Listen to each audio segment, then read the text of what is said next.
Ah, well, that's my first attempt to do this live. Has been one of those days that I thought, you know what, maybe that will push me hard enough to actually start doing this. I came back home late after working the second job, and turns out that my dog just pooped on the carpet. And I thought, you know what, that's a sign. I need to do it today. So my wife is celebrating something, and my kids are out of the house, and there is just so much bottled up in me that when I start sharing it with people, they just get too sensitive and I cannot hold it back. And I thought, you know what? I need to start doing it at the end of every week to just go through some emotions with the people that if they don't agree with me and if they get upset with whatever I say, they just, don't ruin my life by being extremely negative. So I thought, you know what? I'll just start doing it this week. And the things I just want to go over very quickly, basically just mostly for myself, not to go crazy, because I want to share those thoughts that my family is tired of.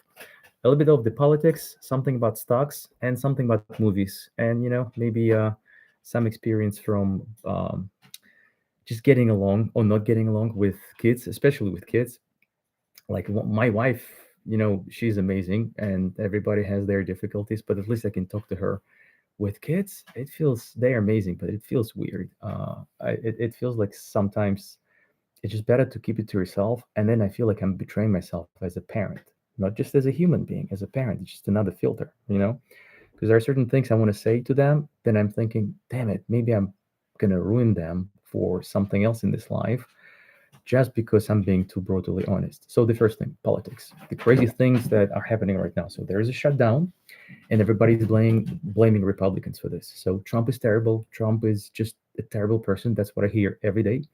And I lived 13 years in Maryland, and after living in Maryland, so close to DC, uh, there is nobody in Maryland that would not be supporting Democrats. So it's just like a genetic thing in them to hate anybody who's a Republican, especially if it's Trump. Okay, so there's a huge campaign against him, and I'm trying to be not extremely biased. I'm trying to talk to people from both sides, and I think it's one of the biggest problems that when people disagree with each other, they just either stop communicating or just go too emotional.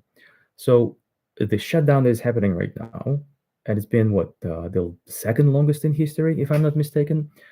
The main reason for that is because Democrats don't agree to remove the part from the budget that would be paying illegal immigrants for services at the hospitals. And I may be wrong. Please correct me if I'm wrong. But this is what I've heard several times. And I didn't check it on ChatGPT, but I have been hearing it from the sources that I consider to be credible for several years. I've been following them, and I don't have reasons not to trust them. But I've been hearing a lot about the fact that the reason why the government is on shutdown right now is because the Republicans are trying to close all the loopholes, not to let any medical assistance to illegal immigrants.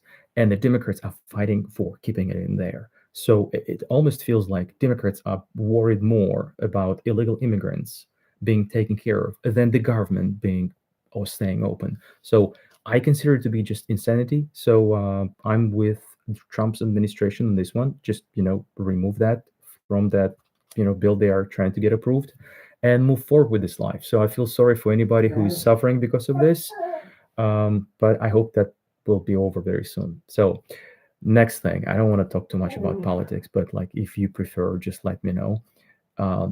Investment for this week. So the biggest things that were happening in the stock market, and something that I invested in, a small company called Clove, CLOV, is finally going up. I've been holding it for I think 3 or 4 years, ever since it showed up through SPAC by Chamath Halapati, if I'm not mistaken.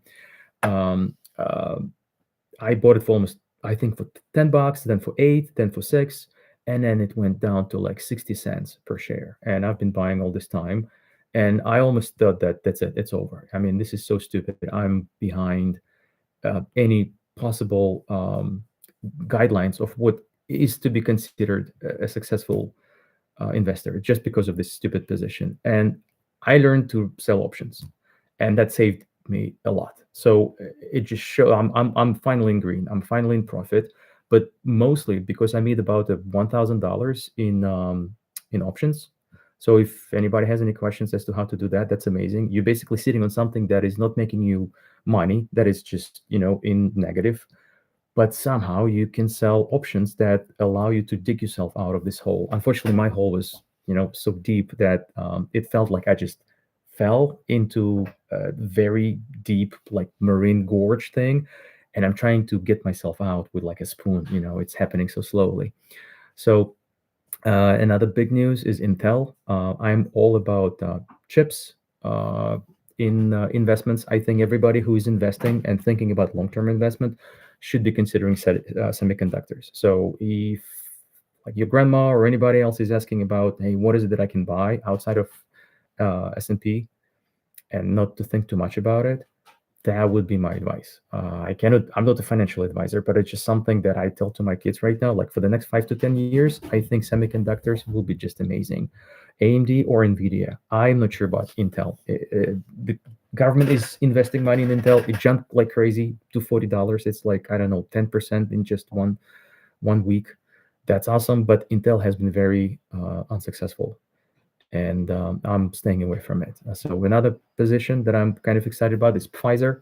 That's been painful, but I think it's a good price to just keep on buying slowly, every week. And crypto is going up. It's sitting stable, right? It feels like it's falling down, but if you zoom out, you see that it's holding a very nice level. If it stays within 1,000, 100 and $5,000 and doesn't go lower than that, I think it's going to jump closer to 140, 150 by the end of the year. I am not selling any of my crypto. I'm just slowly buying five types of cryptocurrency. If you're interested to know as to which cryptocurrencies these are, let me know. I will share, but I chose the ones that are like most stable, the least volatile, and those are the ones that I'm not selling. I'm planning to just keep on buying, and then in maybe 10 to 15 years, I'm going to use that money to cover the college loans of my kids, because my God, those are ramping up like crazy. Like I had no idea it's so expensive, and not just expensive to go into that, but how much it will cost by the time you pay this, especially with the current rate. So, and the company that I'm actually making money with in cryptocurrency field is the Mara. Mara is a Marathon Digital. So it's a company that is a miner. They are mining cryptocurrency, Bitcoin specifically. So I'm making pretty nice money with the swings when I sell options, puts or calls. So I'm not planning to sell it anytime soon. I want to trim my position a little bit before the earnings next week. That would be it. So movies. So the movie of the week is the one that actually my 20-year-old daughter advised me, which is just an amazing thing because I'm a big fan of movies and shows, and she was the one that I could actually watch it with, and like we would discuss every movie. And normally I'm the one pushing for something that we would watch together. So now she's in college in Florida, University of Florida, Gators, go Gators. Um, so she advised me a movie about which, like, show about which I heard about a couple of years ago, and I kind of ignored it because there's just too much stuff. And it's called Yellow Jackets, and I found it extremely amazing. Like it's for me, I'm very critical. For me, it's really hard to find something that I will enjoy and will not look too false. So if by the third episode I start sympathizing and feeling along with the characters, I'm staying. If not, I normally move on. With this one, it felt very special. Like it's a good combination of a show called Lost. Whoever who is like probably older than 30 to 40 years old probably should know. It's an amazing show. So it has this vibe and a lot of mystery in there. And I wouldn't call it Twin Peaks situation, but there is some mystery in there along with just a human push for survival. Plus, there is a team of like girls who are on a soccer team, and my daughter just joined, like not just, but 2 years ago she joined the rugby team.